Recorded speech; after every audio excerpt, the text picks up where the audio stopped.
Tervetuloa seuraamaan kirjailija José Luís Peixoton haastattelua.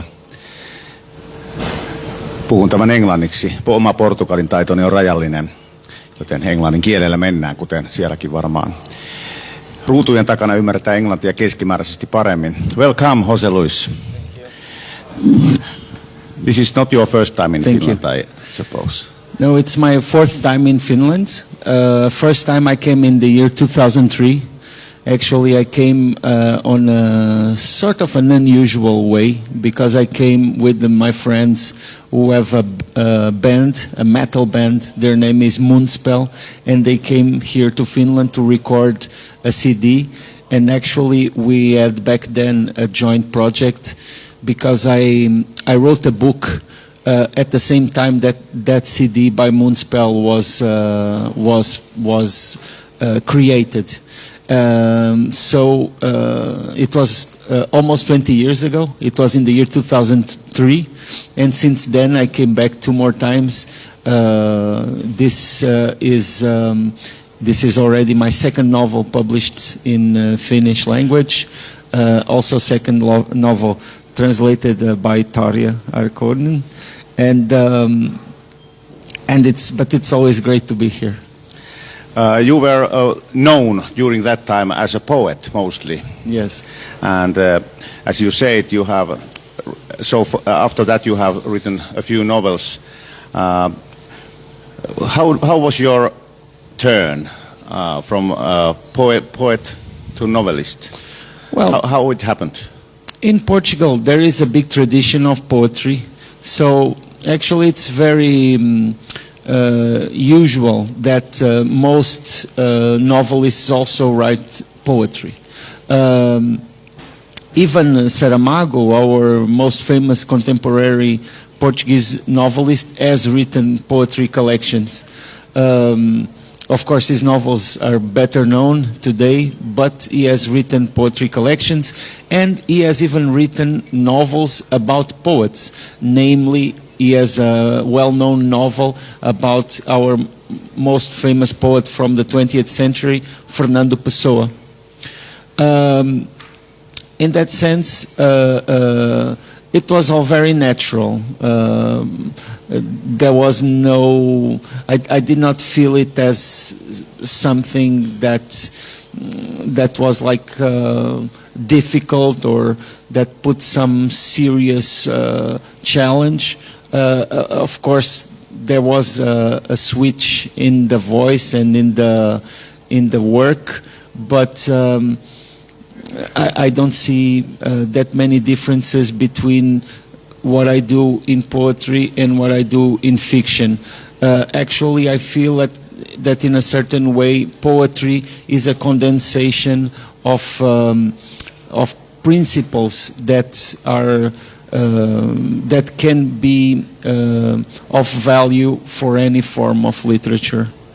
So you feel you are poet also while you write novels? Yes, I'm a poet when I write novels, and I'm a novelist when I write poems. I don't see it as something that contradicts or that I have to define. I'm all of that and none of that. I don't think that I am just one thing. Actually, one of the things that is harder for me to answer or to define is when to write poetry or when to write fiction. Ideas just come in a certain form, and of course, a novel determines certain aspects that are only possible in the setting of a novel. Yes, today we are here especially because of the novel Saramago at José, which is originally titled Autobiografia and translated by Tarja Härkönen, who is here as well. Can you tell a little bit about the backgrounds of this very novel? Well, it's interesting because in a certain way it comes in the sequence of the first novel that Tarja has translated into Finnish, which is called Tia Taivas. in Finnish translation. In Portuguese original, it's called Nenhum Olhar. And that novel was the one that I actually consider my first novel. And at that time, I was writing about settings and characters that I would live in sort of a mythological environment. They were not too defined. They were more abstract in terms of time. There was not a defined time. There was not a defined space. Some people could suspect of when and where, but it was not there in the text. And since then, I have evolved into definition. So in this novel, everything is defined. You know exactly when, exactly where, and even the choice of José Saramago as an important character of the book also goes in that same way of defining, of making it really precise about things that are concrete. And that's what that's the way I've been following. Calling it autobiografia originally brings also that element, the element of kind of ironical doubt. Is this character the author? Is it real or not? That's a question that will be there open. Yes, in this very novel there are many levels and many persons, many Josés. In the beginning we had one candidate for the Finnish title was 4 Josés, but it seemed to be too cryptical. So this is finally the Finnish name. And when you just answered to my question, which I forgot already, it came to my mind that do you plan very exactly the story before, or shall the text lead you and you don't know where it's going? Well, for me it's much more comfortable to have the whole story and most of the important elements of the novel defined in the beginning, because I feel that when you are creating a world such as the one you create in a novel, you have the power to decide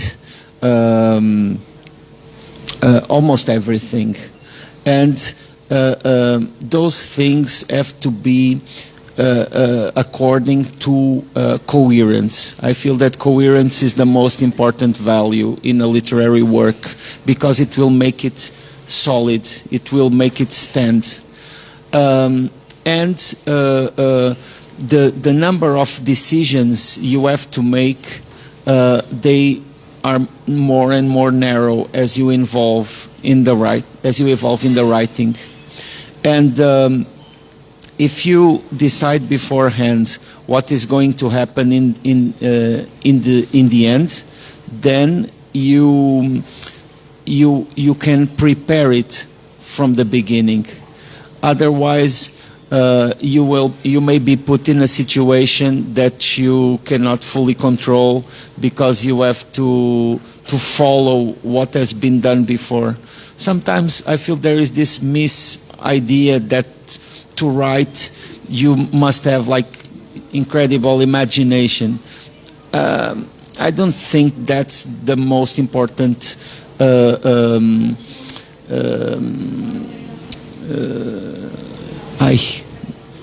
falta-me a palavra.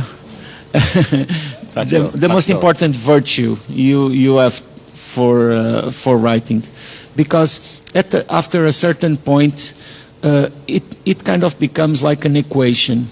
You have a certain number of elements, and the answer to that problem will be like 1, 2, or 3.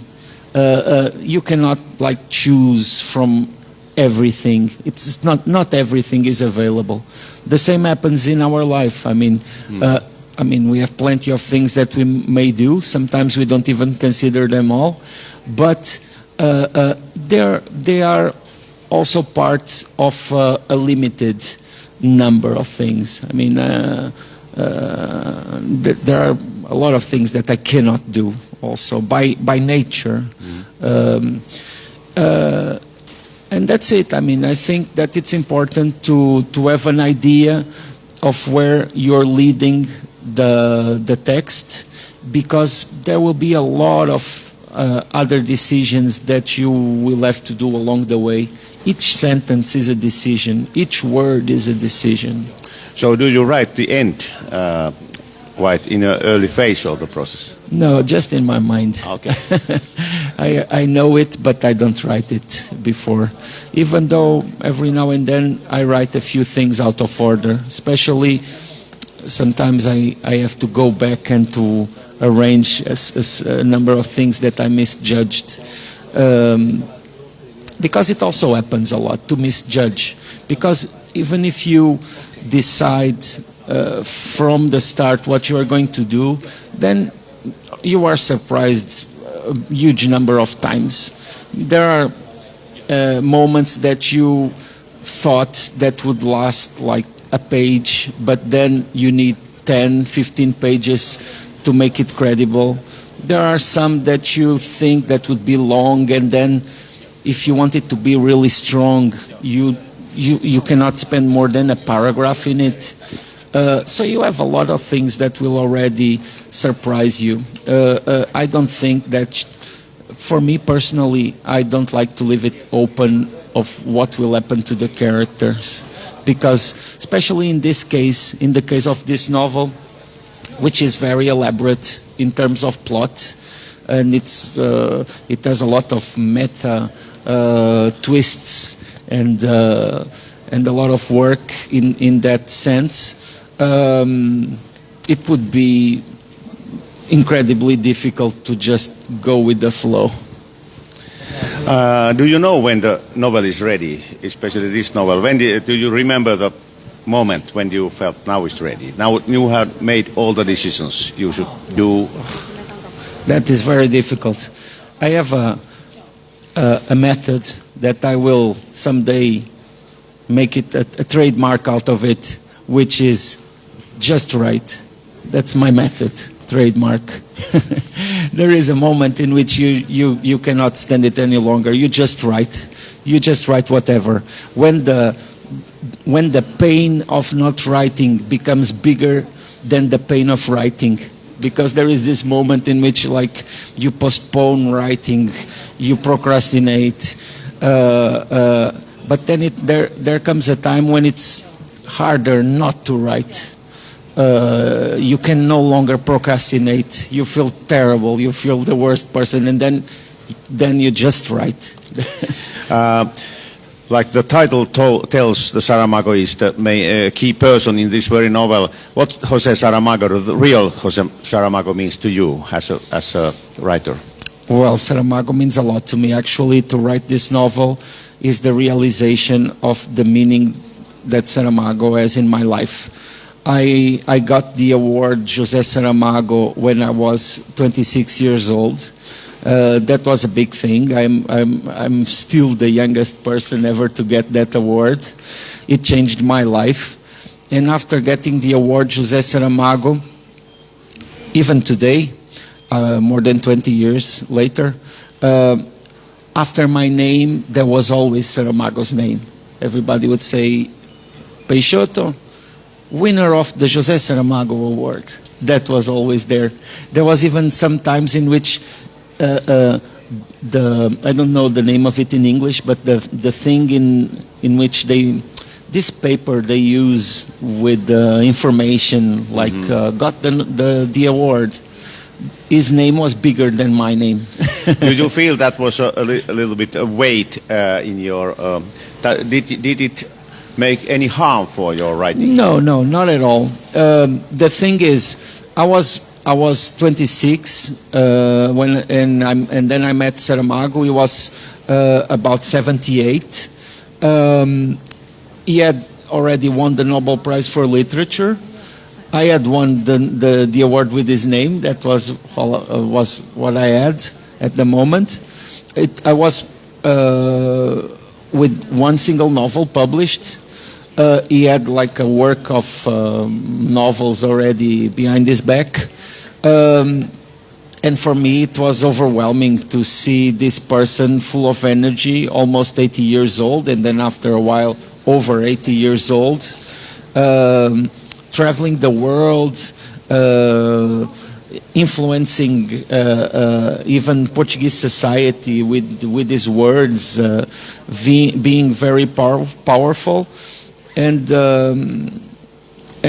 that was really overwhelming. As an example, and there are a few things that I learned out of watching him, and also the conversations I had with him, the things he would tell me, the readings he would do of my books. That was like incredible privilege, and something that only now, over 12 years after Saramago passed away, I start to realize how big it was, how incredible it was. But of course, I have my own way, and I have my own voice, and I have my own ideas, and to write this book is the recognition of that importance, but at the same time, it's my book. Did he give any advice for you? Any advice? Sorry, any advice? Yes. The thing that he would repeat the most, because I think that he was a bit worried at the time, was advising me always to have a view of my work as a whole. I think that at the time he was probably worried that I would just destroy it all. Because actually I've been a bit kamikaze in a certain way. I like to do that. Even in terms of the novels I have written, I have this strange attraction to build them and then destroy them. This one also does that a little, because there is these characters that we get to know, and then what we knew is gradually undone, and at the end there is like a specific moment in which there is a chapter that is constituted by a dialogue, and then it's like everything falls a bit apart. But I have other books, like Tia Taiva's that Tarja translated. It ends with the end of the world, apocalypse. So that's a bit suicidal. So this dialogue, in fact, it tells that it breaks something between, or do you mean that? Yes, I mean it. This is a book that tries to cross dimensions. In a certain way, this is a book that tries to test the frontiers between characters, narrators, and authors. Authors as real people, narrators as voices, and characters as shadows. And in a certain way, the novel evolves through these several dimensions. It's sometimes a bit difficult to explain, but we are constantly being surprised by realizing that the things we thought that we knew weren't actually the way we were convinced they were. If we compare with physics science is, in fact, is it four-dimensional? Yeah, it has something to do with that, even though I'm not a science person. About Saramago, he used to be a very, he had to have a very controversial relationship to his society, to Portuguese society, especially before the Nobel Prize. Could you tell something about that? Yeah, well, Saramago politically was known for being a member, a militant of the Communist Party. So his visions were related to the visions of the Communist Party in most aspects. But in Portugal, it was very controversial at some points, especially because of the positions that it took regarding church and regarding religion. At the same, in a certain way, I feel that one of the most important attitudes of Saramago's work and Saramago's place in society was provocation. I think that Saramago enjoyed provoking, and he was very provocative at certain points. I remember, for example, his positions regarding the relationship between Portugal and Spain, which is a relationship with some historical scars because we have been invaded by Spain and at war with Spain in a number of times, and I feel that he enjoyed like poking people and waking them up with his writing and also with his public statements, and that is still that even today it's still visible, and it's still dividing some ideas. I have read probably 3 translated novels by Saramago, and those include no political programs, although he's a political person, but no direct. Yes, I don't think, I mean, it's interesting because I feel it's like paratext. The way we look at Saramago's work sometimes is influenced by what we know from outside the text.